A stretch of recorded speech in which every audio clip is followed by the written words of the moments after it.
Xayrlı kеш эфирда Татарстан хәбәрләре вакыты, студияда Фәнис Камал. Чыгарылышы башында тасырның 100 еллыгы белән бәйле вакыйгаларына искә төшерик. 1920 елның 8 июнендә Сәхиб Гәрәй Сәйдгалиевны яңа вазифага билгеләйләр. Ул тасырның вакытлы революция комитеты белән рәислек итә башлый. Владимир Ленин бу максаттан политбюро утырышын махсус җыйган. 1933 елның бу көнендә Казан аэроклубын оештырып, аның уставын кабул итәләр. Бөек Ватан сугышы чорында монда 400 дан артык хәрби очучы әзерлиләр. Арасында 11 Советлар Союзы герое исеменә лаек була. Шул исәптән Михаил Девитаев һәм Николай Столяров.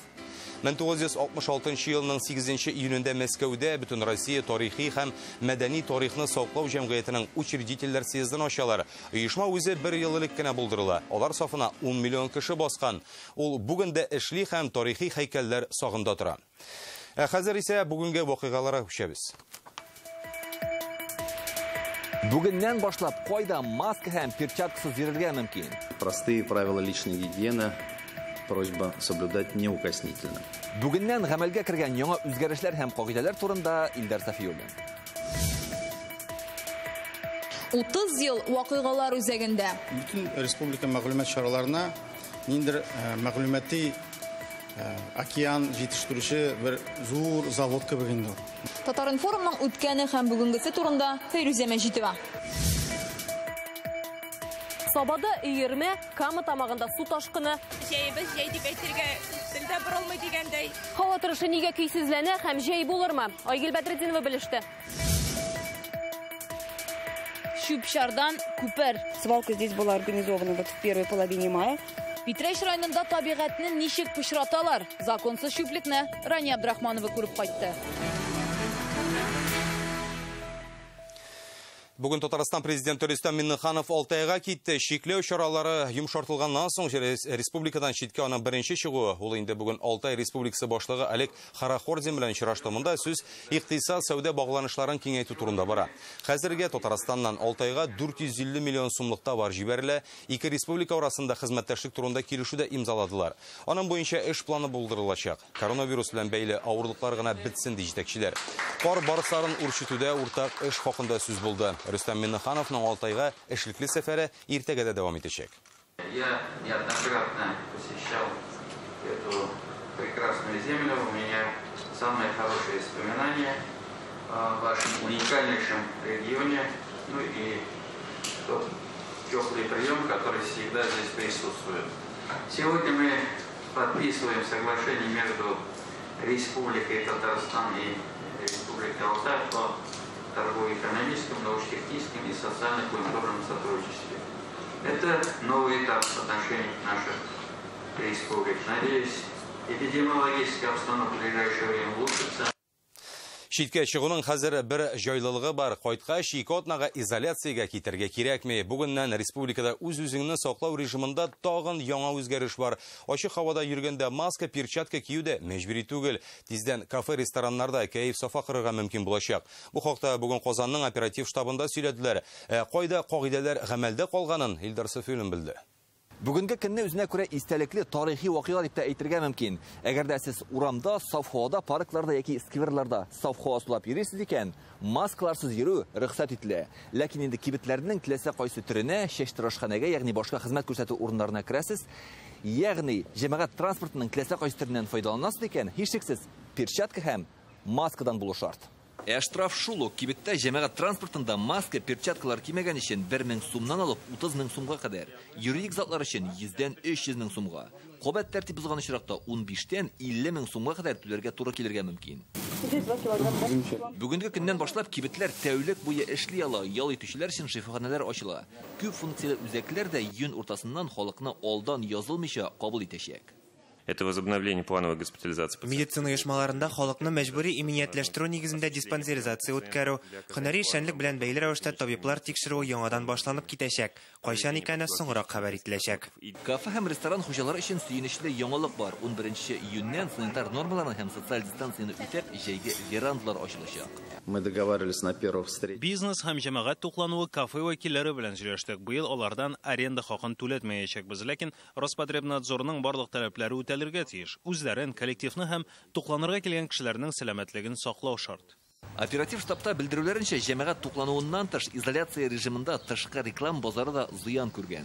Падение заполняемости на цифровых конструкциях 60%. Цифрлы билбордларда реклама күрсәтү март аенда 61%-ны тәшкил итә, майда 13%-ка калды. Элмә такталардагы тышкы реклама 51%-тан 25-кә төшкән. Реклам бизнесына ярдәм итү йөзеннән алардан акча түләтмәскә карар кылганнар. Пандемиядан зыян күргән кече бизнес вәкилләре исә бу хезмәттән бушлай файдалана ала. Илдар Сафиуллин, Вадим Илларионов, Яңа Гасыр каналы. Соңгы тәүлектә Татарстанда тагын 53 кешегә коронавирус диагнозы куелды. Барлык очракларда чирне йоктыручылар белән аралашу нәтиҗәсе. 4 кешегә табиблар ярдәме кирәк булган, 49-ы өйдә генә дәвалана. Гадәттәгечә иң күп авыручылар башкалада теркәлгән 22 очрак. Алабугада 9, Ярчаллы һәм Чүпрәледә 6-шар. Шулай итеп, Татарстанда COVID-19-ны йоктыручылар саны 3601-гә җитте, Россиядә исә 476 меңнән артык. Коронавирус булсынмы, республика халкына кагылган башка яңалыкмы, буларның һәммәсен Татарстан халкы төп мәгълүмат агентлыгы Татар информнан белеп тора. Агентлык оешуга 30 ел тулды. Аларның 1 миллионнан артык укучысы бар. Республиканың иң еш телгә алынучы 3 басмасы исемлегенә керәләр. Төрле елларда республиканың иң тәҗрибәле журналистларын бер редакциягә туплаган Татар информдагы бер эш көнен Фәрүзә Мәҗитова күрде. Журналистская судьба такая, находиться на переднем крае. Эшебез иңелек иртә белән компьютерны актарудан башланды икән, чөнки интернетта төрле мәгълүмат килеп чыга. Эзлиләр, табалар, язалар һәм аларны укыйлар. Республиканың төп мәгълүматларын иң җитез җиткерүче дә алар. Татар-информ журналистлары Зилә Мөбәрәкшина монда 3 ел эшли. Ул хәзер кыюрак та, өлгеррәк тә. Барган җирдән тиз-тиз генә мәгълүмат бирәбез, шул ук урыннан язабыз. Бу чыннан да җитезлекне сорый һәм тырышлыкны сорый. Алтын кагыйдәләр дә бар. Вакыйга башланып 20 минут үтүгә яңалыклар лентасында ул чара турында мәгълүмат чыгарга тиеш. Гади тел, актуаль хәбәрләр, халыкчанлык, миллилек. Татар-информ русча да татарча да эшли. Бөтен дөнья татарларын берләштерә. Бүген социаль челтәрләр заманында мәгълүмат җыю күп тапкыр җиңеләйсә дә, конкурентлык арты диләр. Мессенджерларда, анда синең мәгълүматыңның кемнеке икәнен дә карамыйлар, кайсы мәгълүмат чарасыннан икәнен дә карамыйлар. Әгәр дә ул укучыга кирәкле, аңлаешлы һәм билгеле икән, ул тарала. Әгәр дә син укучыга аңлаешлы итеп кирәкле мәгълүматны язмагансың икән, ул таралмый. Редакция тәрәзәсеннән башкала уч төбендә кебек күренә. Аларның аудиториясе дә 1 миллион кеше яшәгән шәһәр кадәр. Көн саен 100дән артык кеше татар һәм рус телләрендә 300дән артык мәгълүмат әзерләп җиткерә. Моннан 30 ел элек ул Татар иле газетасы булып чыга башлый. Тәүге максаты бөтен илгә сибелгән татарларны берләштерү иде дип искә ала агентлыкның беренче генераль директоры Үмәр Багдалов. 3 елдан соң газет форматтан интернетка күчә. 2 елдан соң дәүләт статусы ала. Первую газету свернули в такие рулоны. Беренче гәҗитне рулоннарга төреп, туплап төрле төбәкләрнең авыл советларына, авыл мәктәпләренә юлладык. Безгә һәр авылдан диярлек хатлар килде. Безнең дә үз кешеләребез бар иде инде. Газет бик тиз популяр була башлады. Моннан 30 ел элек Татар-информны оештыру турында карарны Минтимер Шәймиев имзалый. Ул чакта Татар-информ СССРда һәм Россиядә беренче төбәк агентлыгы була. Элек тә шулай булган, бүген дә шулай. Аны гади кешеләр дә, җитәкчеләр дә укый. Хәзер минем компьютерда Татар-информга даими сылтама бар. Һәм мин сезнең сайтны карап чыгарга вакыт табарга тырышам. Шулай итеп, агентлык нигезенә салынган традицияләрне саклап, сез республикабызның 2 дәүләт телендә язуыгызны дәвам итүегезне аеруча югары бәялим. Шунысы кызык, алар кабатланмый. Русчада, татарчада кызыклы материаллар була. Бу укучыны җәлеп итә. Сез иҗат иткән мәгълүмат тематикасын байыта. Информационное агентство Татар-информ.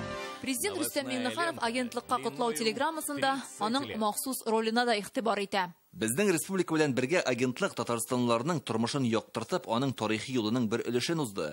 Сез Татарстанда, Россиядә һәм дөньяда булган төрле вакыйгалар турында тиз һәм төгәл сөйләп барасыз һәм ватандашларыбызны берләштереп, укучыларның ышанычын яулыйсыз. Бүген Татар-информ ул яңалыклар порталы гына түгел, башка газет, радио, телевидение өчен көндәлек матбугат конференцияләре, аналитик һәм актуаль интервьюлар мәйданында. Нигезебез ул бөтен республика мәгълүмат чараларына ниндер мәгълүмати океан җитештерүче бер зур завод кебек инде ул. Монда безнең көндә Татар-информ ул 6 редакциядән тора, 2 телдә эшли. Безнең бурыч инде бөтен гәҗит журналлар өчен, телеканаллар өчен, радио һәм башка мәгълүмат чаралары өчен ниндер мәгълүмат җиткерү. Максатлары алга таба да вакыйгалар үзәгендә кайнап беренче булу. Фәрүзә Мәҗитова, Илшат Мөхәммәтов, Яңа Гасыр каналы. Менә хезмәттәшләребез yollarda республикада булган бары яңалыкны да безгә җиткереп торды. Сабада мәсәлән өйрмә чыккан Кама тамагында йортларга су кергән. Алга таба безгә җәй нәрсә күрсәтәчәк? Мөгаен бу көннәрдә иң кызыксындырган сорауларның берседер бу. Җәйгә фаразны Айгөл Бәдретдинова әзерләде.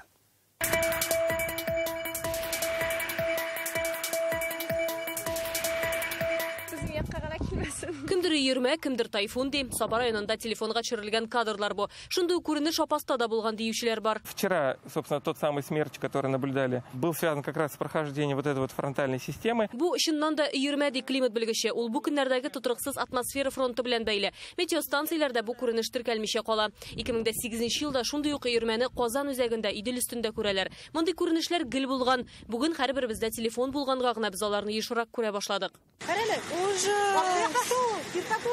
Монысын бу ялларда Кама тамагында төшергәннәр. Бөтен ишегалларын су баскан. Сел, ягъни калкулыклардан агып төшкән ташкын белән чагыштырсалар да, бу мөмкин түгел ди климат белгечләре. Это была не сель. Бу сел түгел, Татарстанда андый күренешләр күзәтелмәй. Елганың су баса торган болынга чыгуы ул. Елга кичерәк булган саен су ташкыны көчлерәк булырга мөмкин. Казанда бу вакыт кояшлы иде, яңгыры да тыныч кына яуды. Гадәттән тыш хәлләр министрлыгында аянычлы хәлләр булмады диләр. Иртәгедән ни көтәргә соң? Халык сынамышлары буенча күгәрченнәр гөрләшсә, киләсе көн җылы һәм кояшлы булыр. 8 июнь көне, ягъни бүген һавада дым сакланса, демәк явым-төшемнәр әле озакка сузылыр, әмма көннән-көн халык сынамышларына ышану да кыенлаша, чөнки синоптиклар үзләре дә билгеләп үтә, климат үзгәрә, һава торышы тотрыксызлана. Именно такими приборами, собственно, установлено, что за первую неделю июня выпала практически месячная норма осадков. Июньнең беренче атнасында гына инде бер айлык явым-төшем күзәтелгән. Җәйгә өмет һәркемдә төрлечә. Теге елгы җәйбез җәй дип әйтергә телдә борылмый дигәндәй, көзгә ошаган иде күбрәк. Бу елны ышанабыз, җылы булыр дип. Погода-то где-то всегда, наверное, будет теплая. Да, кроме, даже дождь иногда будет капать. Это известно уже. Нестабильная. Бик тотрыксыз. Элек бер атна эссе, бер атна яңгыр була иде, ә хәзер бер көн эчендә нәрсә буласын фаразлап булмый. Летом может и снег пойти, зимой наоборот тепло. Һава торышы хылыксызлана дигән атама да барлыкка килгән инде синоптикларда. Бу азмы күпме җирнең глобаль җылынуына бәйле. Быел да мөгъҗиза көтәсе юк диләр. Бу җәй Россия территориясендә аеруча Уралда һава көнбатыштан көнчыгышка түгел, көньяктан төньякка таба йөриячәк. Шул сәбәпле һава торышы һәр даим үзгәреп торачак. Коры һәм эссе көннәрдә суык һәм яңгырлар да булачак. Аның каравы июль җылы булыр дип өметләндерәләр. Әлегә без яңгырлы атмосфера фронты йогынтысында. Иртәгә синоптиклар 28 градуска кадәр җылы, әмма урыны белән көчле җил, яңгыр, хәтта боз явуын фаразлый. Айгөл Бәдретдинова, Вадим Илларионов, Яңа Гасыр каналы. Һава торышы киләчәктә юлларның чыдамлылыгына да йогынты ясый алмас мөгаен. Татарстанда асфальтны яңача сала башларга мөмкиннәре. Казан Милли тикшерү институты галимнәре юлның нигезенә салынучы вак ташларны яңа ысул белән эшкәртергә тәкъдим итә. Бу алымны Рөстәм Миннеханов та җентекләп өйрәнергә кушкан. Бу никадәр тормышка аша торган проект, юлларны ничек ныгытырга телиләр. Айза Шаймарданов белгечләр белән очрашып сөйләште.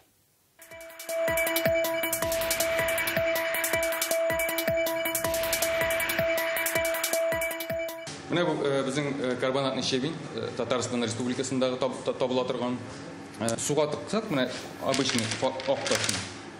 Ул юешләнә. Ә менә бу даже ваткан ташны суга тыксак, су тормый. Бөтен хикмәт тә шунда. Асфальт юл нигезенә салына торган вакташны бик тыгыз флюид ысулы белән эшкәрткән очракта ташлар коры кала икән. Шул рәвешле юлның ныклыгы хәзергедән 2-3 тапкырга арта. Әлеге технологияны Казан Милли тикшерү институты галимнәре уйлап тапкан. Аның башында кафедра мөдире Фәрит Гомәров тора. Бәясен карамасак, ул бик современный, да, бик надежный, яхшы технология. Вакташны эме, аны ишенә сеңдерергә кирәк. Менә шул безнең технология буенча нефтепродукт, причем нефтепродукт отходтан алына, сверхкритический флюидный, значит, растворителями, ул нефтепродуктны шунда эченә сеңдерә. Менә гади вакташ куллануның нәтиҗәсе. Язын вакташка су үтә, һәм ул җимерелә, һәм ахыр чиктә юлда чакыр-чукырлар барлыкка килә. Бүген яңа юлларның 5 еллык гарантия вакыты җиткәнче үк җимерелә башлауын исәпкә алганда, яңа технология кызыксындыра. Татнефтехим Инвест холдинг утырышында аны Татарстан президентына да тәкъдим иткән иделәр. Рөстәм Миннеханов кызыксынуын белдерде һәм сынау рәвешендә кулланып карарга кушты.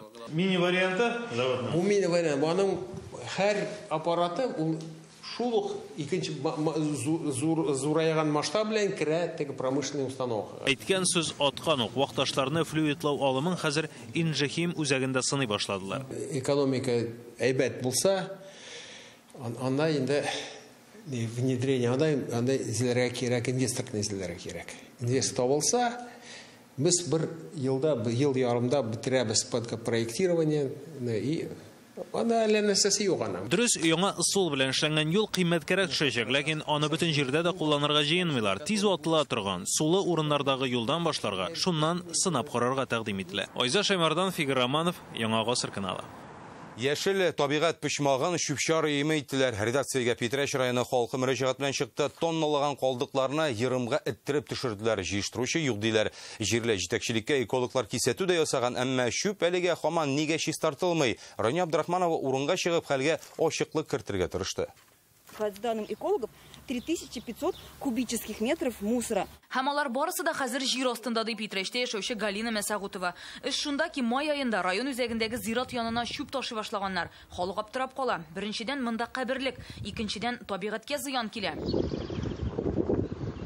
Халык экологларны чакырта. Белгечләр тикшергәннән соң район хакимиятенә шүп шарны җыеп алырга дигән карар чыгара. Тракторами весь этот мусор был свален. Трактор белән бөтен шүп шарны шушы чокырга эттереп төшерделәр. Аннары күренмәсен өчен туфрак ташып өстен каплап та куйдылар. Әле бер ай элек кенә монда ям-яшел табигать пешмагы булган. Хәзер күргәнегезчә әлеге чокыр аркылы үзенә күрә шүп-шар күпере салынган дисәк тә була. Чөнки менә без басып тора торган җирдә аста тонналаган шүп-шар. Һәм аның таркалуы яки исегенә табигатькә зыян китереп салмый. Менә шушындый туфрак эттергәнгә күрә чокыр астындагы агачларга да зыян килгән, алар сынып беткәннәр диярлек. Шул кадәр шүп каян килгәнсең? Халык күзәтүенчә, бу Питрәш ишегалларындагы иске сарай калдыклары. Район хакимияте моны үзенчә аңлата. Землей мы засыпали, потому что там преимущественно были ветки различные, да, деревянные отходы. Мы все прекрасно понимаем, что они со временем бы у нас разложились. Әмма экологлар алар белән килешми. Инспекторами Центрального территориального управления министерства. Инспекторлар беренче тапкыр чыкканда административ материал төзеде. Район хакимияте штрафка тартылды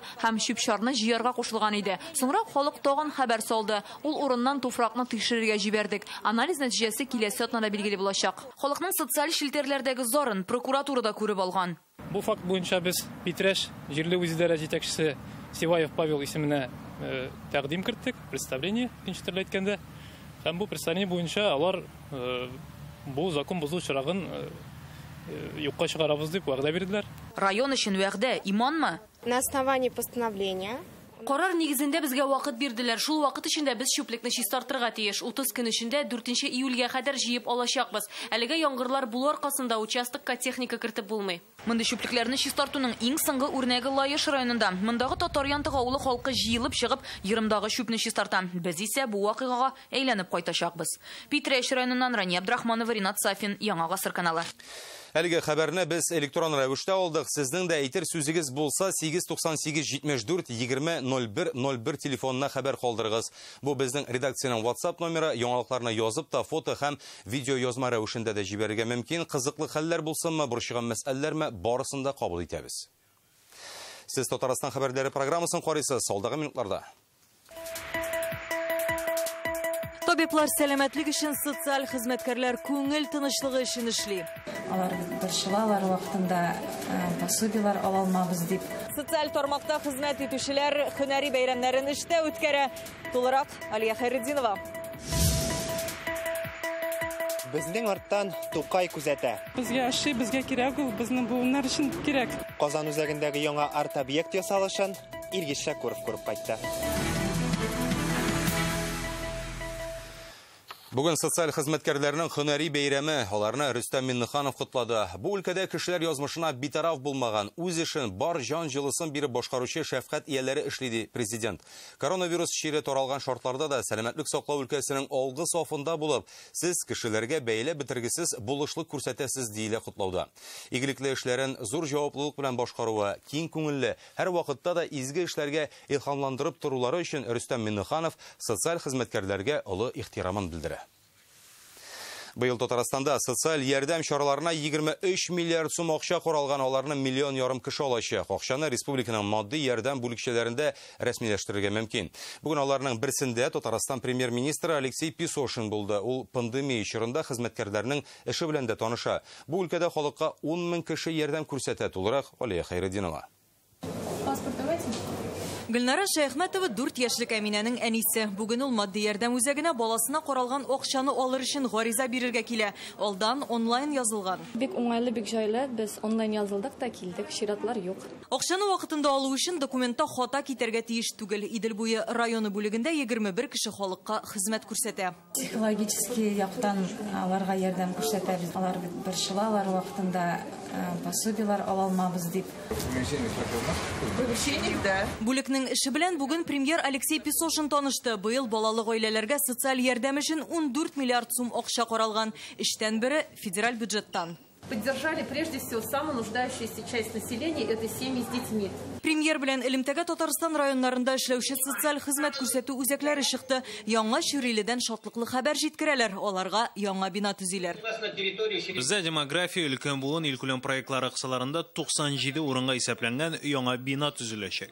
Татарстанда мондый 44 учреждение бар. Алексей Песошин онлайн режимда хезмәткәрләрне һөнәри бәйрәм белән котлый. Вы наряду с работниками здравоохранения оказались на передовой по оказанию социальной помощи самым уязвимым категориям населения.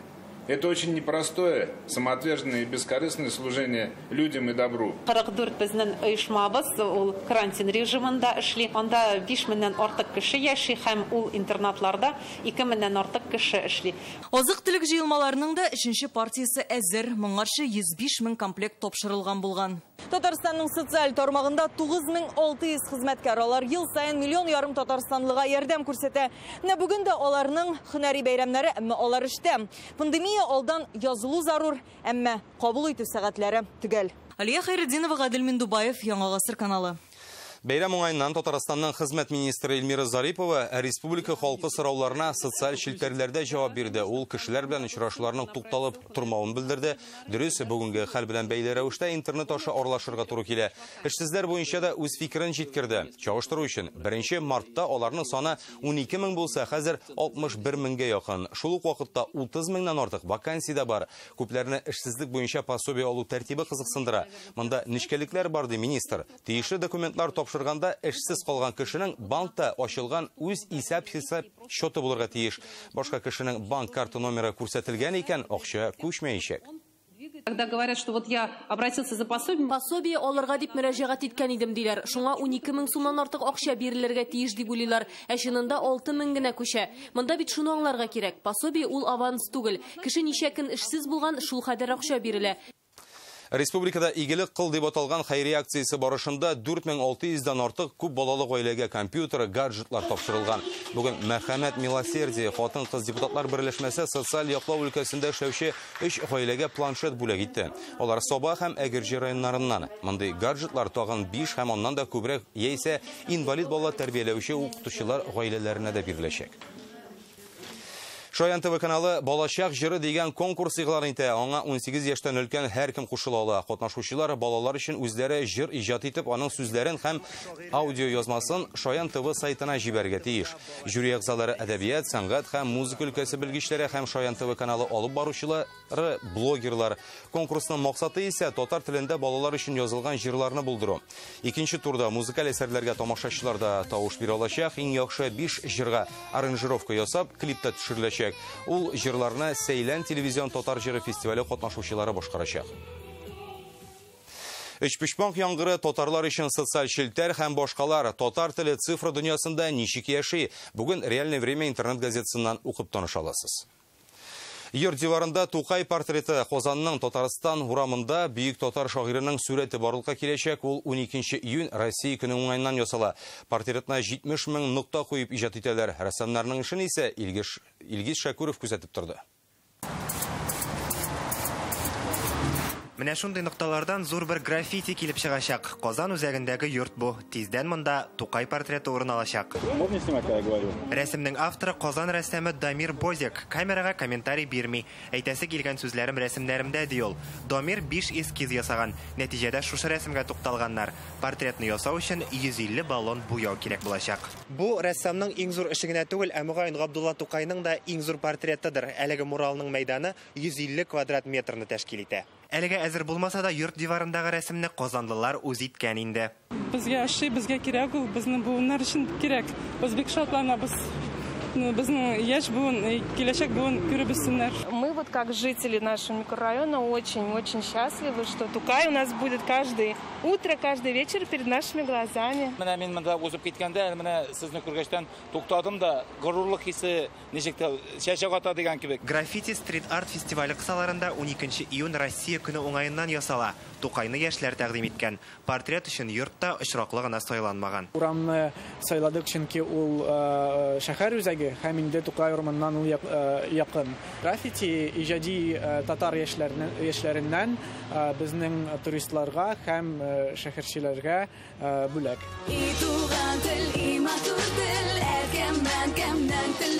Граффити 12 июньгә әзер булырга тиеш. Димәк, бик тиздән Бөек Тукай безне бияклектән күзәтеп торачак. Илгиз Шакуров, Гаделмин Дубаев, Яңа Гасыр каналы. Бүгенге менә шулар иде. Уңышлар сезгә.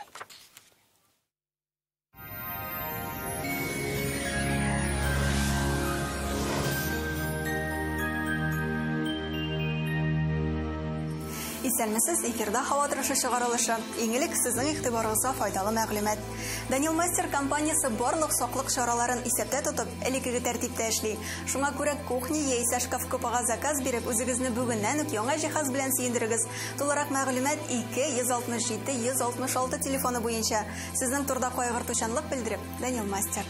Яндекс погода мәгълүматы буенча көньяк-көнчыгыш чыгышта алмашлычан болытлы һава, 25 градус җылы. Республикабызда җылы атмосфера фронты хакимлек итә. Явым-төшемнәр кими, шулай да кайбер районнарда яшен булачак. Температура 1 градуска күтәрелә, көньяк-көнчыгыш чыгышта 25 градуска кадәр. Татарстанның төньягы Әгерҗе, Минзәлә-Минзәләйстә кояшлы һәм җылы һава көтелә. Урыны белән кыска вакытлы яңгырлар булса да, атна буена җәйге җылы һава торышы саклана дип вәгъдә итә синоптиклар.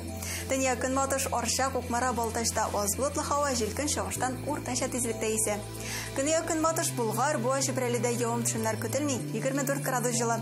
Татарстанның үзәк районнары Чиста, Әлмәт, Мамадышта аз болытлы һава, температура 25 градуска кадәр. Халык сынамышларына ышансак, әгәр дә иртән чәчәкләрдә чак тамчылары күренсә, көндез яңгыр көттиләр. Доктор Оз федераль җилтәр медицина үзәге авыртусыз һәм операциясыз умыртка баганасы һәм буыннар белән булган проблемаларны хәл итүдә ярдәм итә. 10 ел дәвамында клиника табиблары ярдәмендә Россиянең 10 шәһәрендә 10 меңгә якын очрак операциядан башка ярдәм ителгән. Яхшы протез читтә торсын. Без операциясыз алдынгы технологияләр ярдәмендә хәтта некроз стадиясендәге буыннарны торгызырга алынабыз. Доктор Остка килегез. Теләсә кайсы яшьтә дә буынны тернәкләндерергә мөмкин икәненә ышанырсыз. Казанда явым-төшемнәр көтелми, 27 градуска кадәр җылы, көнчыгыштан уртача тизлектә җил. Атмосфера басымы терекөмеш баганасының 760 мм тәшкил итә, һаваның чагыштырмача дымлылыгы 60%. Җирнең магнит кыры тыныч. Бүгенгә менә шулар, хәерле бәрәкәтле эш атнасы телим сезгә, сау булыгыз.